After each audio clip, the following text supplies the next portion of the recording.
Assalamualaikum warahmatullahi wabarakatuh. Kami dari kelompok 6 akan mempresentasikan tentang media planning atau perencanaan media. Yang pertama adalah pengenalan. Tugas perencanaan media adalah untuk menjawab pertanyaan dan untuk mengembangkan rencana yang disampaikan pesan kreatif ke target seefektif mungkin dan seefisien mungkin. Ini adalah pekerjaan yang menarik, yang menggabungkan antara psikologi, bisnis pertunjukan, hukum, penelitian, teknologi, dan kepekaan perencanaan. Ini memiliki perencanaan bermain ganda, peran tenaga penjualan dan klien, kadang-kadang bermain ganti-gantian antara keduanya, 1 menit ke menit yang berikutnya. Dalam peran penjualan, perencanaan harus meyakinkan pengiklan dan tim agensinya sendiri bahwa mereka telah mengembangkan media yang paling efektif. Ini adalah manifestasi luar inti, pekerjaan perencanaan media untuk memanfaatkan media pengiklanan secara paling efektif. Yang kedua adalah sistem pengiriman pesan. Media ada terutama untuk menyampaikan konten pesan, hiburan, informasi, dan iklan ke khalayak luas. Jadi, media harus dianggap sebagai pembawa dan media sistem pengiriman. Pengiklanan menemukan media menjadi sistem pengiriman yang nyaman dan relatif murah dibandingkan untuk mengarahkan surat atau saluran lain yang tidak membawa hiburan dan informasi. Di definisi ini berlaku untuk media online dan juga media tradisional, seperti iklan banner di situs web dan tautan sponsor. Penting untuk mengenali bahwa konsumen memiliki kebutuhan khusus, seperti memberikan informasi tentang jenis produk tertentu dan merek. Lalu, banyak penduduk yang mereka mencari informasi, mencari hot news dengan menghabiskan 15 menitnya dengan Google dan Bing atau melalui Wikipedia tentang topik apa saja di muka bumi. Sangat penting bagi seseorang merencanakan pembelian media sebelum tanggal penerbitan atau siaran sebagian. Pengiklanan tidak mampu membeli media secara impulsif dan berubah-ubah. Karena itu, fungsi perencanaan adalah operasi utama dan agensi periklanan dan media yang diperusahakan klien. Dua kata kadang-kadang digunakan seolah-olah artinya sama, sedang jamak adalah media dan kendaraan. Mereka tidak persis sama. Media mengacu kepada kelas operator seperti televisi, koran, majalah, dan pengantar perencanaan media. Begitu seterusnya. Paket ketika disetujui oleh pengiklan menjadi cetak biru untuk memilih dan menggunakan media. Setelah pengiklan melakukan penyetujuan, itu juga berfungsi sebagai panduan untuk benar-benar membeli media. Akan tetapi, menganggap perencanaan media tidak lebih dari kesalahan daripada menemukan jawaban atas daftar pertanyaan tentang media. Perencanaan media harus dianggap sebagai proses atau serangkaian keputusan itu, memberikan jawaban terbaik untuk serangkaian masalah. Ini adalah rekomendasi perencanaan memperbaiki cara untuk menyeimbangkan banyak trade-off dalam anggaran yang diberikan. Contohnya seperti seorang perencana mungkin menemukan bahwa solusi yang disarankan untuk masalah pemasaran yang diberikan tidak membuat ia merasa ketika faktor-faktor lain dipertimbangkan. Menemukan solusi terbaik untuk satu set pasar. Masalah marketing merupakan tugas utama perencanaan. Itulah yang menjadikan media merencanakan kegiatan yang sangat menantang secara intelektual. Dalam arti tertentu, perencanaan media adalah profesional pemasaran dengan keahlian media. Ya, baik, selanjutnya adalah perubahan wajah dari perencanaan media. Beberapa pemasar percaya bentuk media tradisional seperti televisi, surat kabar, majalah, dan radio ketinggalan zaman.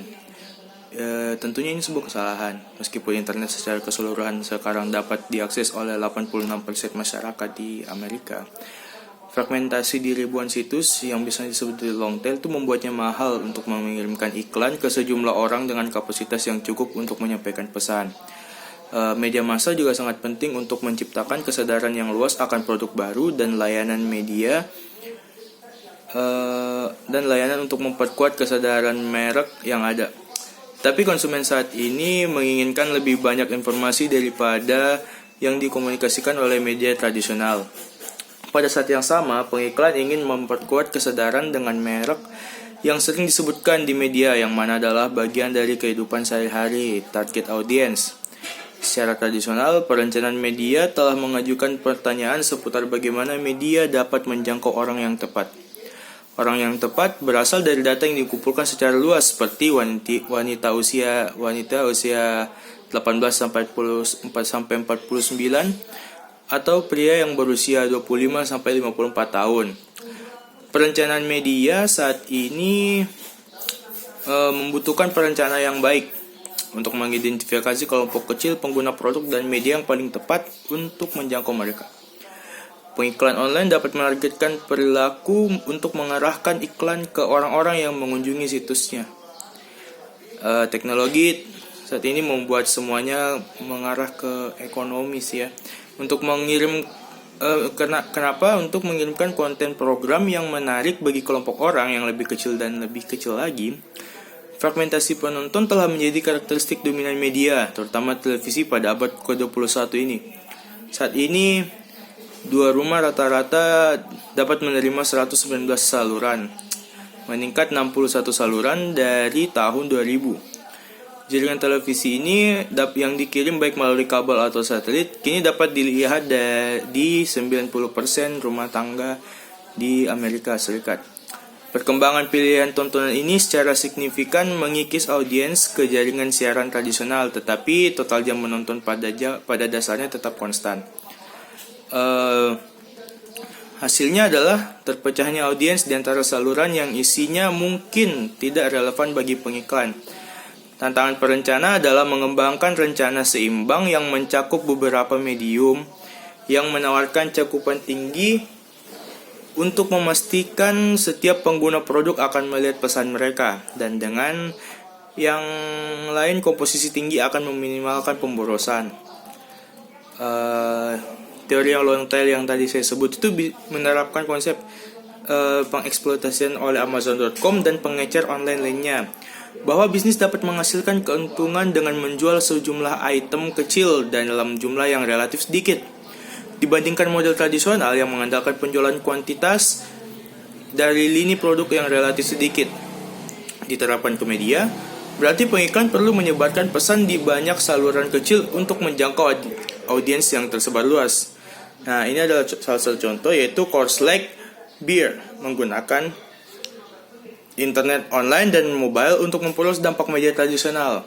Pada saat itu, di musim panas NFL Draft, Coors Light itu berstatus sebagai bir resmi NFL, New York Football League. Tujuannya adalah untuk meningkatkan exposure selama musim playoff melalui TV, digital, ponsel, outdoor, dan keramahan di tempat. Jadi sebagai sponsor presentasi eksklusif rancangan ESPN dan NFL Network, Coors Light menjalankan NFL bertema kreatif dan menerima fitur dan perangkat tambah dalam program. Hasilnya, periklan mereka dipandang sebagai keberhasilan besar. Ratusan ribu orang mendaftar untuk menerima peringatan SMS seluler dan jutaan peringatan bermerek dikirim selama draft akhir pekan. Secara total, Coors Light menerima puluhan juta tayangan di semua media yang terkait NFL Draft. Seorang manajer regional dari rantai retail utama merespon positif pengalaman NFL Draft secara keseluruhan. Menurutnya itu sangat luar biasa, semua orang menyukainya dan akan senang melakukan lebih banyak hal seperti ini. Itu adalah hal yang terbaik yang mereka telah lakukan sebagai tim dalam waktu yang sangat lama.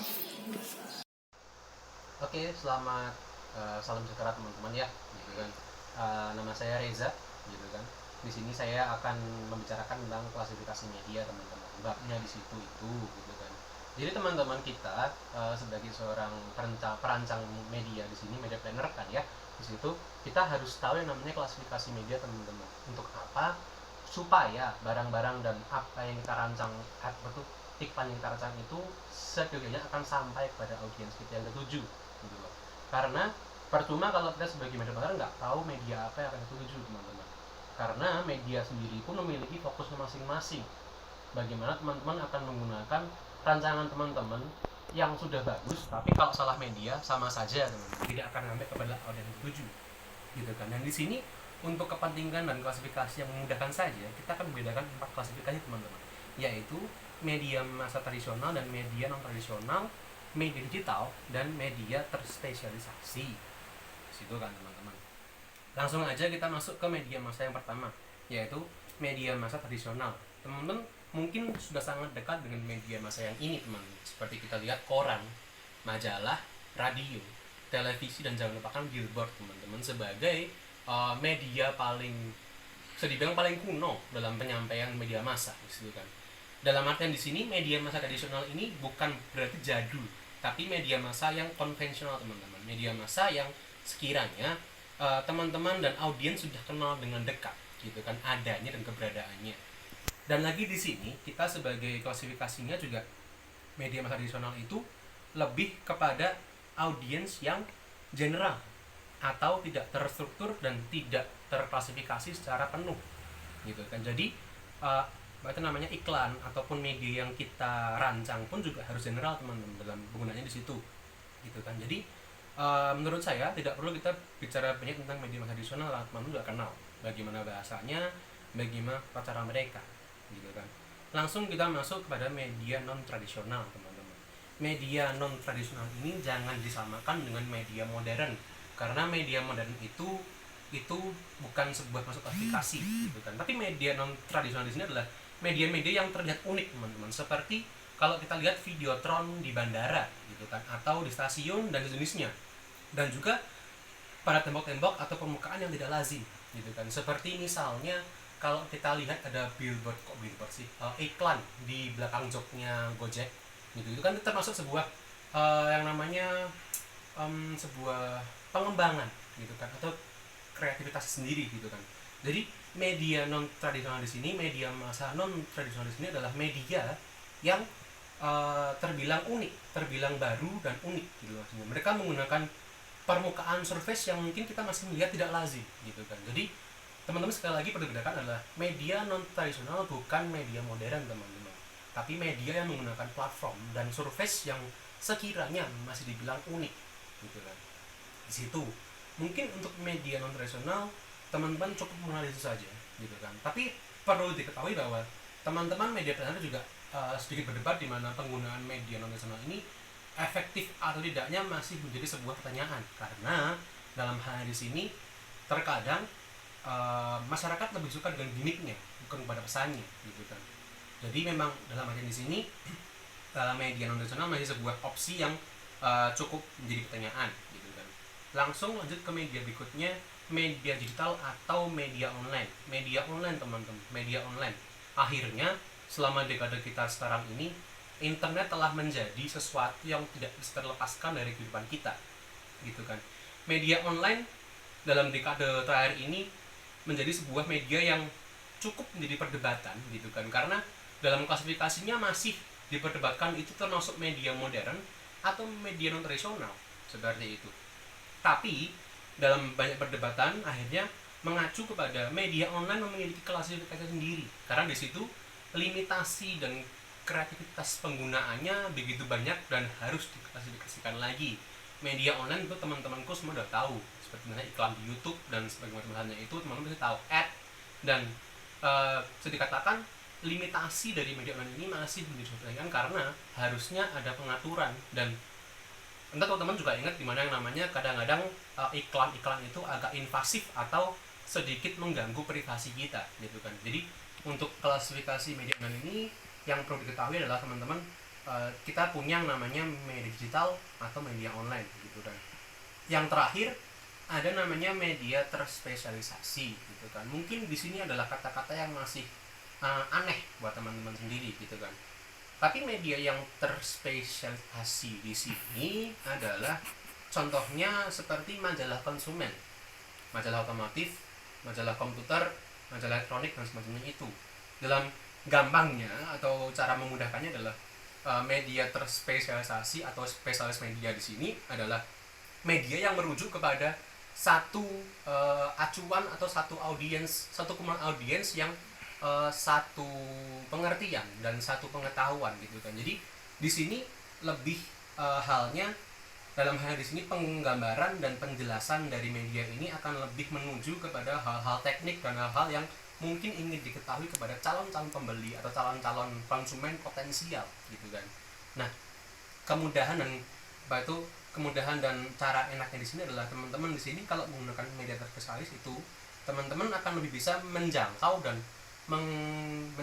teman-teman yang memang tertarik kepada barang atau produk yang misalnya teman-teman lagi rancang gitu kan. Jadi penggunaan media terspesialis di sini sebenarnya cukup sedikit gitu kan, cukup sedikit karena di sini corong dari sebuah medianya juga sangat amat subjektif, dan bagaimanapun caranya juga mereka lebih fokus kepada mencari atau hanya mengiklankan kepada calon konsumen yang potensial, teman-teman, seperti itu.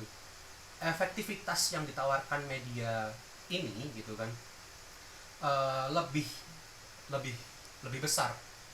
Jadi efektivitasnya lebih besar karena apa? Teman-teman di sini yang memang misalnya kalau aku bilang misalnya aku sebagai seorang yang suka otomotif gitu kan, orang yang suka otomotif akan membeli sebuah majalah otomotif, dan di situ dia nggak hanya glancing melihat dan membaca gitu kan, tapi karena aku pengen tahu lebih lanjut dan tidak generalnya dari otomotif tersebut, dan seperti itu. Jadi media terspesialis di sini sebenarnya lebih kepada itu, teman-teman, gitu kan.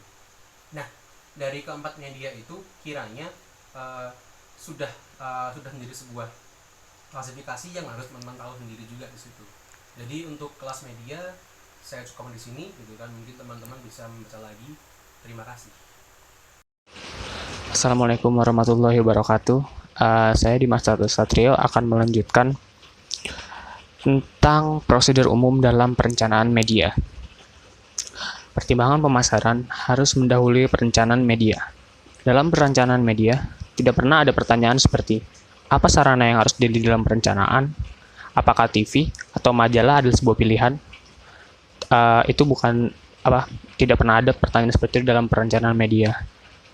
Dalam perencanaan media itu, rencana tumbuh dari masalah yang ada di pemasaran, dan masalah itu harus diselesaikan. Seperti yang sudah dijelaskan dalam hipotesis perencanaan media di bab 2, poin awal untuk memulai perencanaan media haruslah analisis situasi pasar. Analisis ini dibuat agar bisa tahu bagaimana perusahaan beroperasi melawan kompetitor-kompetitornya. Analisis dimaksudkan untuk mempelajari detail masalah, di mana kemungkinan untuk solusi biasanya ada, dan perusahaan bisa mendapatkan keuntungan dari kompetitor-kompetitornya. Setelah itu, perencanaan strategi pemasaran dilakukan.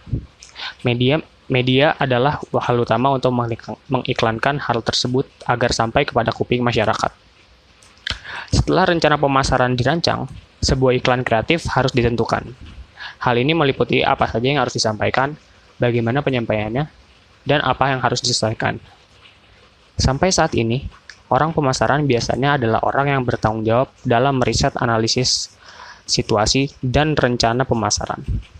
Biasanya perencanaan pemasaran sesimpel menyalurkan atau mengimbangkan ide dari seorang eksekutif pemasaran ke orang yang merencanakannya. Lalu selanjutnya ada cakupan dari aktivitas para perencanaan media. Yang pertama itu adalah masalah pemasarannya. Lalu di bawahnya ada analisis situasi dengan tujuan agar mengerti masalah pemasarannya apa. Lalu selanjutnya rencana strategi pemasaran yang bertujuan untuk merencanakan aktivitas yang akan menyelesaikan masalah pemasaran yang ada.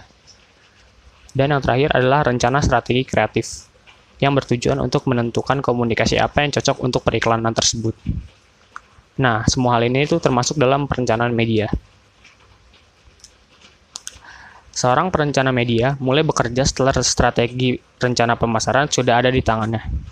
Rencana ini juga sudah mencakup media apa yang akan digunakan. Hal pertama yang dilakukan adalah mendapatkan apa yang disebut statement media objektif. Ini adalah tujuan seorang perencana media yang paling penting dalam mendapatkan pasar.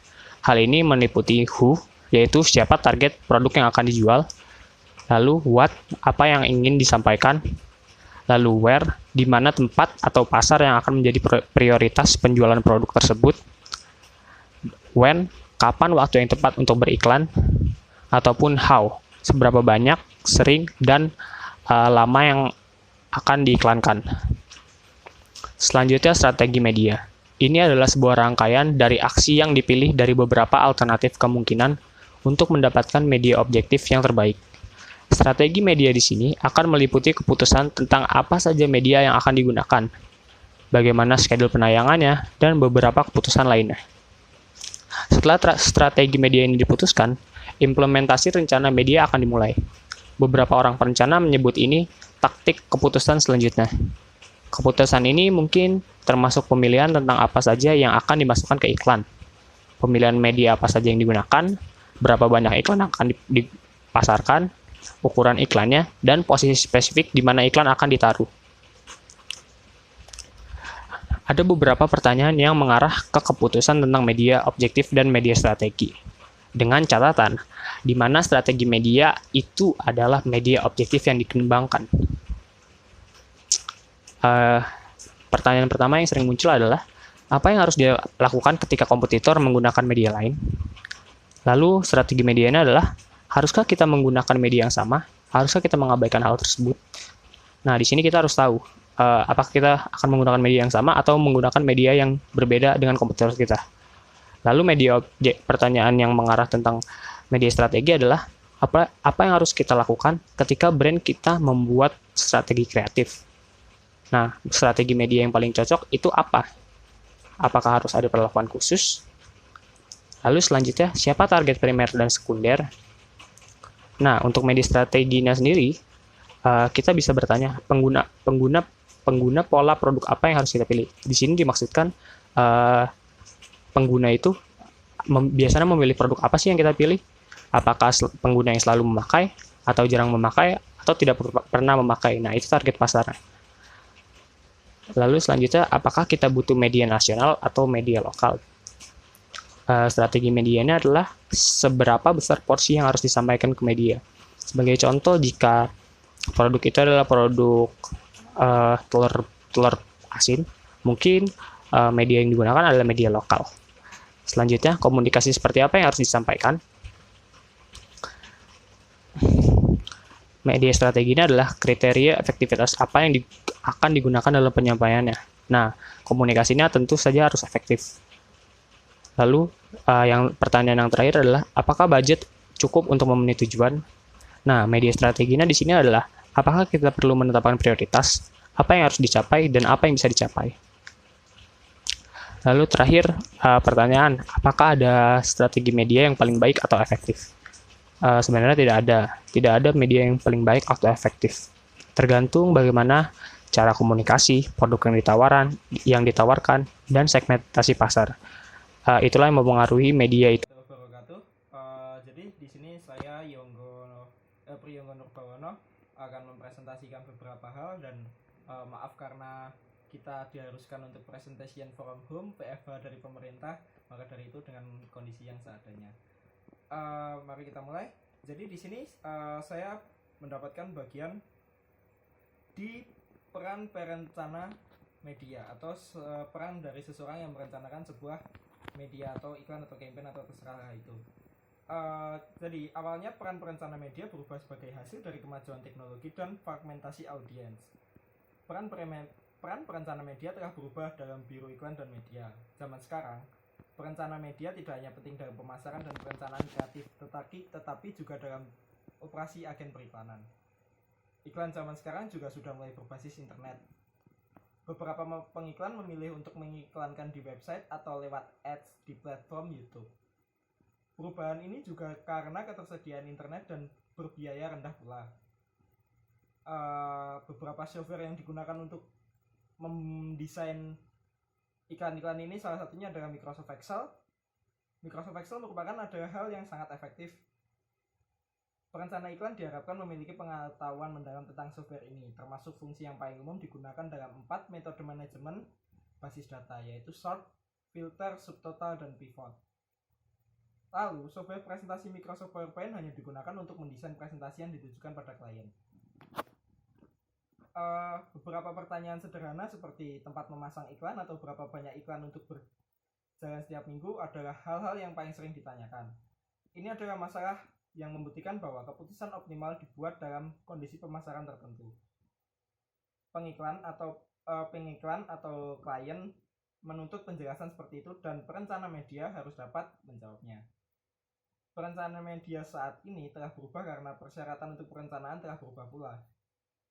Perencana baru zaman sekarang harus memiliki luasnya pengetahuan, pemahaman pemasaran, pemahaman penelitian, kompetensi literatif, kreatif, dan ketajaman media untuk melakukan pekerjaannya dengan baik. Salah satu contoh iklan yang ada zaman dulu sampai sekarang itu mungkin seperti yang Reza katakan tadi, adalah iklan yang identitas iklan yang ditempelkan di moda-moda transportasi, mungkin bisa di bis, atau kadang-kadang kita juga melihat beberapa iklan di MRT, kereta api, atau beberapa itu mungkin sudah digunakan pada zaman dahulu. Dan kenapa digunakan sampai zaman sekarang? Karena itu memang sebuah hal yang efektif. Tapi dengan seiring bertambahnya zaman, iklan-iklan tersebut juga sudah merambah ke dunia maya. Jadi peran inti dari seorang perencana media yaitu harus mampu menjelaskan kepada customer. Dia juga harus mempunyai beberapa hal-hal yang sudah saya jelaskan tadi. Dan sedikit presentasi dari saya karena memang bab yang saya dapatkan itu sedikit, jadi saya akhiri sampai di sini. Saya Pri Yonggo Nurbawono. Stay safe everyone, keep healthy. Thank you. Assalamualaikum warahmatullahi wabarakatuh. Saya Octavia Sinta. Saya akan melanjutkan presentasi tentang permasalahan yang ada di perencanaan media. Perencanaan media itu sangat penting dalam operasi biro periklanan yang ada di Indonesia ini. Tetapi perencanaan media itu tidak seefisien yang kita perkirakan. Perencana menghadapi banyak jenis masalah yang menyulitkan untuk mereka mengambil keputusan secara objektif. Yang pertama, data media tidak cukup. Perencana media membutuhkan lebih banyak data tentang pasar dan media. Tetapi, masalah pertama yang sering dihadapi, beberapa data itu tidak bisa ditemukan karena audiens tidak dapat diukur atau data terlalu mahal untuk didapatkan. Yang kedua, masalah tentang kinerja kerja di masa depan. Karena kinerja kerja di masa depan ditentukan berdasarkan kinerja di masa lalu. Yang kedua, tekanan waktu. Masalah yang sering terjadi saat di tekanan waktu ini dalam mempengaruhi keputusan, karena tekanan waktu dalam pengambilan keputusan ini sangat riskan. Contohnya itu, pengiklan itu sering dihadapkan karena kekurangan informasi di waktu-waktu terdekat. Dan melengkapi informasi itu tuh nggak segampang itu dan memerlukan banyak waktu untuk melengkapi informasi secara menyeluruh. Yang kedua itu, waktu siar iklan yang terbatas dan terbatasnya program yang tersedia untuk dibeli oleh pengiklan. Itu sangat berpengaruh dalam pengambilan keputusan. Selanjutnya itu ada pengaruh institusi terhadap keputusan media. Pengaruh eksternal yang terjadi biasanya itu terjadi karena tekanan klien tentang keinginan menggunakan media atau tidak menggunakannya media. Yang keempat, kurangnya objektivitas pengiklan. Seringkali dalam memutuskan penayangan iklan itu hanya melihat angka-angka rating, dan pengiklan biasanya tidak menerima data relatif itu secara mutlak kayak gitu loh. Yang kelima, mengukur efektivitas iklan. Nah, kalau ini tuh gara-gara terlalu sering mengukur efektivitas iklan membuat kesulitan untuk membuktikan sebenarnya kebenaran media yang ada. Nah, dari semua masalah-masalah di atas itu sebenarnya bisa diatasi dan diperbaiki dan bisa meningkatkan tanggung jawab orang-orang yang ada, dan media-media juga menjadi lebih efektif lagi dan lebih objektif lagi dalam mengambil keputusan. Sekian presentasi dari kelompok 6. Wassalamualaikum warahmatullahi wabarakatuh.